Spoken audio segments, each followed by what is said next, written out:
మెట్టల్ steel plant భూమి పూజ కార్యక్రమానికి గౌరవ ముఖ్యమంత్రి చంద్రబాబు నాయుడు గారు, గౌరవ ఉప ముఖ్యమంత్రి పవన్ కళ్యాణ్ గారు, కేంద్ర మంత్రులు స్టీల్ మినిస్ట్రీ నుంచి కానీ, రాష్ట్ర మంత్రులు కానీ, రాష్ట్రం నుంచి కేంద్ర మంత్రులుగా బాధ్యతలు తీసుకున్న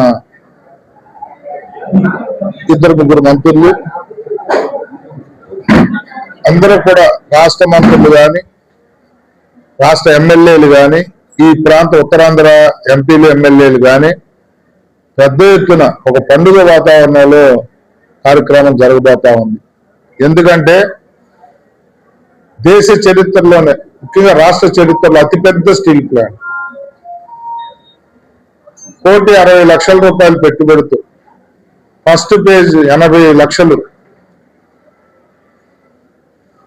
8 లక్షల కోట్లు పెట్టుబడితో చంద్రబాబు నాయుడు గారు ఫౌండేషన్ స్టోన్ వేయబోతా ఉన్నారు. ఆల్రెడీ ల్యాండ్ అలాట్మెంట్ జరిగిపోయింది, పనులు మొదలైపోయాయి. ఇది ఈ ప్రాంతానికి, ఈ ప్రాంత యువతకి ఉద్యోగ ఉపాధి అవకాశాలు తేవడానికి ఎంతో దోహదపడే కార్యక్రమం. ఇప్పుడిప్పుడు ఈ ప్రాంత ఉత్తరాంధ్ర ప్రజలు ఎదురు చూస్తున్న కార్యక్రమం. అందుకని జనసేన క్యాడర్ కానీ, తెలుగుదేశం క్యాడర్ కానీ పిలుపునిస్తా ఉన్నాం. ప్రతి నియోజకవర్గానికి కూడా ఈ కార్యక్రమం పండుగలాగా జరగాలని ఒక ఎమ్మెల్యేని ఇన్ఛార్జిగా వేశారు. పెందుర్తి నియోజకవర్గానికి బండారు సత్యానందరావు కొత్తగడ్డ ఎమ్మెల్యే గారు ఇన్ఛార్జిగా వచ్చారు.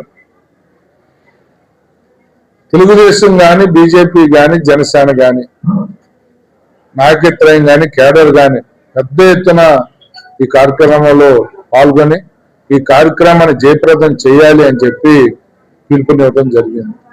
ఈ మీడియా ద్వారా కూడా నేను కోరుతా ఉన్నాను, ఇది ఉత్తరాంధ్ర పండుగ. ఎందుకంటే మనం చదువుకున్న మన బిడ్డలకి ఉద్యోగ ఉపాధి అవకాశాలు గౌరవ ముఖ్యమంత్రి గారు గతంలోనే వారిని ఆదేశించడం జరిగింది. మిత్తల వాళ్ళు కానీ, కేంద్ర ప్రభుత్వాన్ని కానీ, ప్రయారిటీ ఉత్తరాంధ్ర తర్వాత రాష్ట్రం అని. ఉత్తరాంధ్రలో చదువుకున్న ప్రతి బిడ్డకి కూడా ఇదే కాదు, వచ్చే ఐటీ కంపెనీల్లో కానీ, ఎన్టీపీసీ ద్వారా వచ్చే పవర్ ప్లాంట్లో కానీ ఉత్తరాంధ్రకి పెద్దపీట వేస్తామని చెప్పి గౌరవ ముఖ్యమంత్రి గారు చెప్పారు. ఈ రాష్ట్రంలోని 5 సంవత్సరాల్లో 20 లక్షల ఉద్యోగాలు ఇస్తానని చెప్పి నిన్ననే ఉగాది రోజు జాబ్ క్యాలెండర్ కూడా ఓపెన్ చేసిన విషయం మీకు తెలుసు. ప్రభుత్వ ఉద్యోగాలు కానీ, ప్రైవేట్ ఉద్యోగాలు కానీ ఏవైనా కూడా 20 లక్షలు అన్నది నిన్ననే ఆయన చెప్పారు. 20తో ఆగం, 25 లక్షల వరకు ఇస్తామని. అంటే వస్తున్న పెట్టుబడులు కానీ, కంపెనీలు కానీ మాకు ఒక అవగాహన వచ్చింది.